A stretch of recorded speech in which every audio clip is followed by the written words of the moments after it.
সুস্থ আছে আমার নতুন আরও একটি ব্লগে সবাইকে অনেক ভালোবাসা, অনেক অনেক ওয়েলকাম। তা আজকে দেখো সকালবেলা কিন্তু বেশ সুন্দর রোদ উঠেছে, ঠিক আছে। তো এইটা হচ্ছে আমাদের বাড়ির পাশে বাড়িটা। তো এই বাড়িতে একটা দাদু থাকে আর কি। তো সেই দাদুটা এখন নেই, বাইরে গিয়েছে। তো সেই কারণে আমরা এখন বেশ, এইটা হচ্ছে একটা বাড়ি। তো এই বাড়িটায় দেখো আমরা এখন জামা কাপড়গুলো সব কিছু কিন্তু মেলামেলি করি। আর ওই যে দেখতে পাচ্ছ পিছনে যে টপগুলো রয়েছে ওটা হচ্ছে আমাদের পড়ছে, মানে ওইখানটার মধ্যে আমাদেরকে সব কিছু মেলা কাজগুলো করতে হয়। তবে এই বাড়ির যে দাদুটা আছে সেই দাদু মানে একাই থাকে, দাদুর কেউই নেই। কেউ নেই বলতে ছেলেপেলে আছে, তারা বাইরে থাকে। দাদুর ছেলে হচ্ছে বিডিও অফিসার, ঠিক আছে। তো দাদুরাও ব্রাহ্মণ আর আমরা তো ব্রাহ্মণ। তো ব্যাপারটা হচ্ছে যে দাদুর যিনি ওয়াইফ উনি অনেক আগে মারা গিয়েছেন। তো তারপর থেকে দাদু মোটামুটি এই বাড়িতে একাই থাকে। আর দাদুর ছেলে মাঝে মধ্যে হচ্ছে আসে এখানে। আর এখন দাদু নেই, দাদু এখন বাইরে গিয়েছে। দাদু কিছু ট্যুরে গিয়েছে, মানে বৃন্দাবন হয় না, এইসব জায়গায় ঘুরতে গিয়েছেন। তো এখন যেহেতু দাদু নেই, আর দাদু থাকলেও আমাদেরকে দেয়। আমাদের যেহেতু মেলার জায়গাটা দেখো খুবই কম, কিন্তু ওই যে ওই যে জায়গাটা দেখছো সরু লম্বা করে, ওই জায়গাটার মধ্যে আমাদেরকে মেলতে হয় সব কিছু। তা দাদু যখন থাকে তখন এই যে ঝাঁটাটা রয়েছে এই জায়গাটায় কিন্তু আমরা সব কিছু মেলামেলি করি না, কিন্তু দাদু দেয় মিলতে, কিছু বলে না, এমনি দাদুটা ভালো।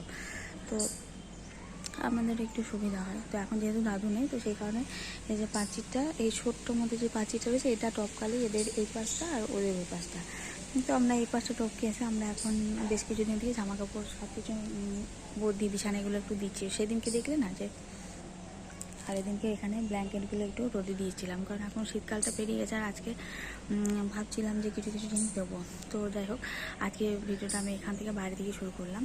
আর দেখো আজকে কত সুন্দর একটা রোদ উঠেছে, একদম ঝলমলে দিন পুরো। আর হচ্ছে খুব সুন্দর একটা হাওয়া দিচ্ছে, কিন্তু দারুণ সুন্দর হাওয়া বইছে।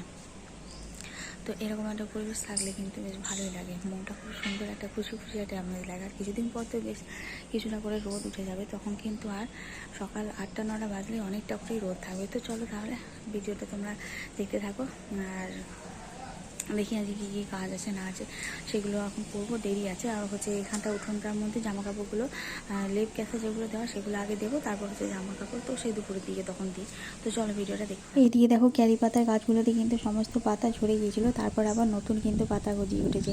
দেখবে যারা একটু পশুপ্রেমী মানুষ বা যারা একটু গাছপালা ভালোবাসে তাদের কাছে কিন্তু এই গাছটা শুধু গাছই নয়, নিজের সন্তানের মতন। তো যখন পাতাগুলো ঝরে যায় তখন কিন্তু মনটা অনেক খারাপ লাগে। আর প্রতিদিন ভাবি যে কবে এই পাতাগুলো আবার নতুন করে ভরে উঠবে। কত সুন্দর এখন কচি কচি পাতাগুলো বেরিয়েছে। এই পাতাগুলো কিন্তু যে কোনো রান্নাবান্না সব কিছুতেই অনেক কাজে লাগে। আর সব জিনিস দেখবে যেগুলো রান্নাবান্নার কাজে লাগে সেগুলো সবসময় কিন্তু দোকান থেকে কিনে আনা থেকে নিজের বাড়িতে যদি লাগানো থাকে দু একটা চারা, তাহলে কিন্তু বেশ সুবিধা হয়। কারণ মধ্যবিত্ত সংসারে সচ্ছলতা আনতে এরকম একটু হাত টান দিয়েই তো সংসার চালাতে হবে। তার মধ্যে কিছু কিছু জিনিস যদি নিজের বাড়িতে উৎপাদন করে সেগুলো যদি রান্নার কাজে ব্যবহার করি তাহলে বেশ অনেকটাই সুবিধা হয়। তো এদিকে দেখো গাছগুলোতে কিন্তু ফুলগুলো এসে গেছে। তো এখন হচ্ছে এই জবা ফুলগুলো তুলে নেবো। সব থেকে বেশি ভালো লাগে লক্ষ্মী জবাগুলো, কত সুন্দর। আজকে তো বেশ অনেকগুলো ফুল ফুটেছে, 3-4টের মতো। আর 3-4টের মতো যখন ফুল ফোটে তখন তুলতেও সুবিধা হয়, আবার কাউকে দেওয়াও যায় একটা দুটো, কিছুটা নিজেদের জন্য রেখে দিই। তো চলো ফুলগুলো এখন তুলে নিই, তারপর হচ্ছে গিয়ে ঘরের কাজগুলো করবো। আর এখনও মুখ চোখ একদম ফোলা ফোলা হয়ে রয়েছে, দেখি একটুক্ষণ থাকি, তারপর হচ্ছে বেলা দিয়ে একটু একটু কমে যাবে। ব্যাপারটা হচ্ছে যে আগে না গ্রীষ্মকালটা যখন অনেকটা আসে তখন আমি কী করি বলো তো, আমি অল্প মতো বরফ দিয়ে মুখের মধ্যে, মানে যে বরফ দিয়ে ম্যাসাজ করে সেটা করি, কিন্তু এখন সেটা করতে পারবো না। এখন করলে পরে ঠান্ডাটা লেগে যাবে, সবই যেহেতু ঠান্ডাটা এখন একটু একটু করে যাচ্ছে। আর এই দেখো এগুলোতে আবার পিম্পল উঠছে, মানে কী যে করবো না কিছু খুঁজে পাওয়া যায় না, স্কিনটা অনেক খারাপ হয়ে যাচ্ছে একটু একটু করে। তো যাই হোক, স্কিনের কোনো চর্চা আমি করি না, তো সেরকমভাবে কিছু করা হয়ে ওঠে না। দেখি এবার ভাবছি মনে হচ্ছে করতে হবে এবার। তো চলো তাহলে এখন ঘরে যাই।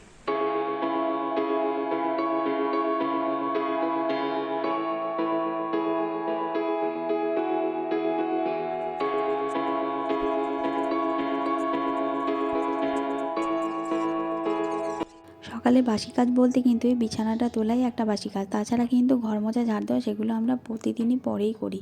ওগুলো কিন্তু সকালবেলা ঘুম থেকে উঠে আমি কোনো দিনই করি না।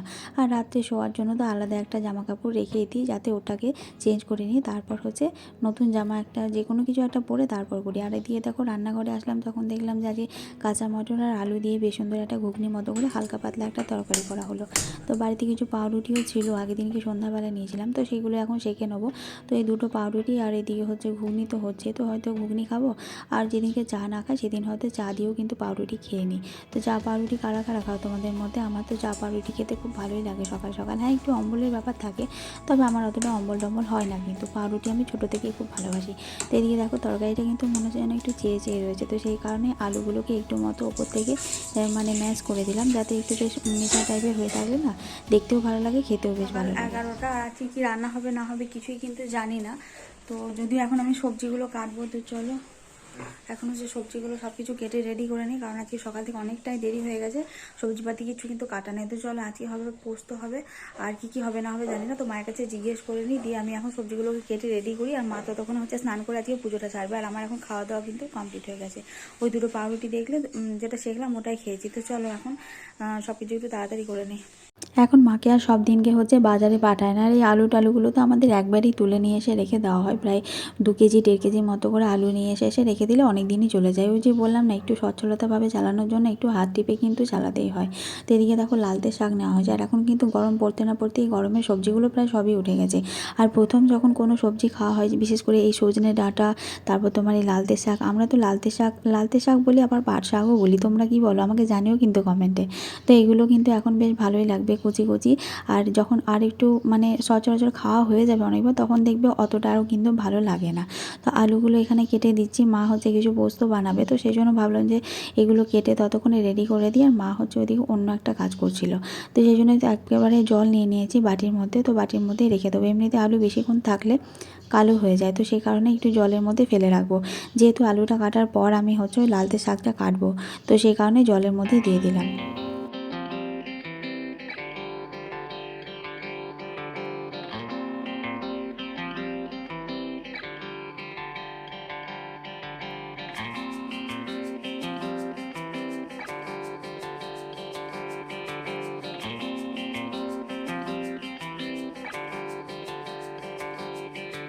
মিলেমিশে কাজগুলো করলে দেখবে কাজগুলো অনেক তাড়াতাড়ি হয়ে যায়, আর একে অপরের কিন্তু অনেকটা সাহায্য হয়। তবে যাই বলো, মেয়েদের বন্ধু কিন্তু মারাই হয়, আর মায়ের বন্ধুও কিন্তু মেয়েরাই হয়। একটা মেয়ে বোঝে যে তার মায়ের কতটা কষ্ট হচ্ছে না হচ্ছে, সেটা কিন্তু একটা মেয়ে যতটা দেখবে। বাড়ির বউরা, হ্যাঁ সবাই কিন্তু হয় না খারাপ ওরকম, আমি সেটা কিন্তু বলতে চাইছি না, কিন্তু তবুও মেয়েরা যতটা বোঝে বাড়ির বউরা কিন্তু অতটাও হয়তো বোঝে না। তো চলো এখানে আলু টালুগুলো বেশ সুন্দর করে আমার এখন কাটা হয়ে গেছে, আর এই আলুগুলো নিয়ে গিয়ে এটাই যে ধুয়ে নিলাম তা নয়, আবারও একবার ধুয়ে নেবো বেসিনের মধ্যে ফেলে।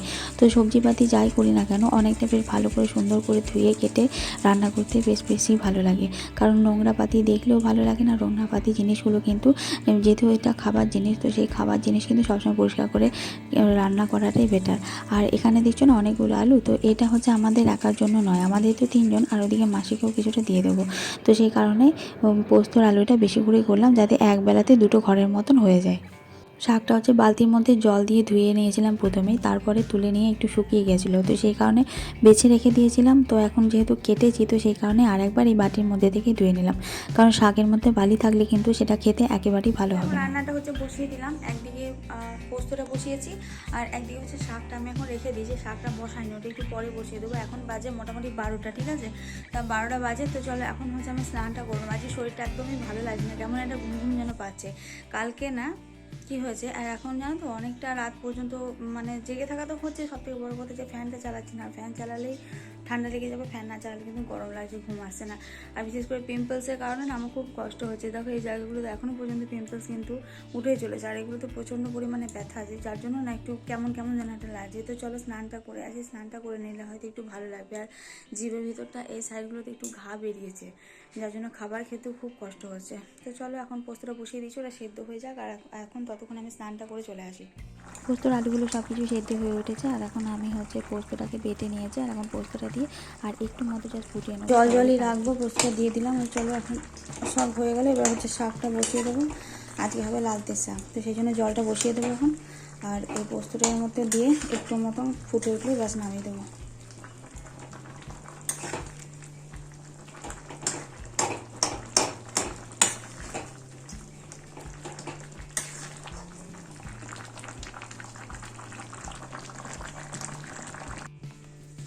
আজকে রান্না সবই কমপ্লিট হয়ে গেছে। এখানে যে পোস্তটা আমি সকালেই করেছিলাম, এখনও গরম আছে, গরম করা হয়ে গেছে। আর এখন বাজে মোটামুটি 2টো, অনেক দেরিও হয়েছে আজকে রান্না বান্না করতে। আর এটা হচ্ছে লালতের শাক, মানে পাট শাক যেটাই বলো আর কি। এটা আজকে প্রথম আনা হলো, মানে যেহেতু এখন গ্রীষ্মকাল পড়ে গেছে তো এখন কিন্তু সব কিছুই পাওয়া যাচ্ছে, ওই সজনে দিয়ে ডাঁটা। আর এটা হচ্ছে মাছের টক, আগের দিনের মাছ ছিল তো সেটা আজকে বেশ টকই বানানো হলো। প্রতিদিন তো ঝোল বা ঝাল ভালো লাগে না, সেই জন্য। আর এখানে আছে ভাত।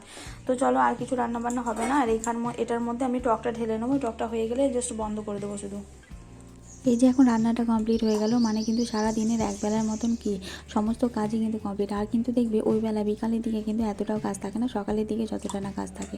তো এগুলো সব কিছু এখন কড়াই গ্যাস এগুলো মুছে টুছে রেখে দেবো, যাতে খাওয়ার পরে আর অতটা বেশি অসুবিধা না হয়। তাছাড়া কী বলো তো, খাওয়া দাওয়া করে গ্যাস মুছতে না অনেকটাই দেরি হয়ে যায়। আর আজকে পোস্তটা দেখো বেশ ভালোই হয়েছিল, একটু সাদা টাইপের করেছিলাম যেহেতু টমেটোটা আজকে কম দেওয়া ছিল। আর অনেক দিন পরে আজকে ইচ্ছা হয়েছিল যে শাল পাতায় খেতে, কিন্তু শাল পাতা সেরকমভাবে পাওয়া গেল না। মাঝে মাঝে মনের ইচ্ছাকেও না একটু করে হলেও প্রাধান্য দিতে হয়। তো আজকে একটু মনে হলো যেইভাবে খাই, তো সেই কারণে যে থালা পাতা হিসেবে শাল পাতা পাওয়া যায় এইগুলো এনেই কিন্তু খেলাম। তবে আজকে যাই বলো, আজকে খাবারের টেস্টটা কিন্তু একেবারেই অন্যরকম। আর চারিদিকে কিন্তু গরমের একটা আবহাওয়া চলছে, দেখে মনে হচ্ছে যেন সেই গরম হলে যে এরকম একটা ওয়েদার চলে, চারিদিকে হাওয়া বোয়ায়, তারপর একটা কেমন ফাঁকা ফাঁকা লাগে, শূন্যতায় মানে যেন ভরে গেছে তাই মনে হয়, সেরকমই কিন্তু এখন লাগছে। আর এখন কিন্তু দুপুরে খাওয়ার পরে কিন্তু একটু চোখ টেনেই যায়, মনে হয় যেন যে না একটু চলো শোয়া যাক, ঘুমিয়ে নেওয়া যাক, এরকম। তো যাই হোক, আজকের ভিডিওটা এই পর্যন্তই ছিল। তোমাদের ভিডিওটা কেমন লাগলো অবশ্যই কিন্তু জানিও। আর যদি ভিডিওগুলো ভালো লাগে তাহলে জানো তো লাইক শেয়ার সাবস্ক্রাইব করতেও কিন্তু ভুলো না। তো চলো, তোমাদের সাথে খুব তাড়াতাড়ি দেখাবে নতুন আরও একটি ভিডিওর সাথে। সবাই ভালো থেকো, সুস্থ থেকো। আজকের মতো এই পর্যন্তই, টাটা।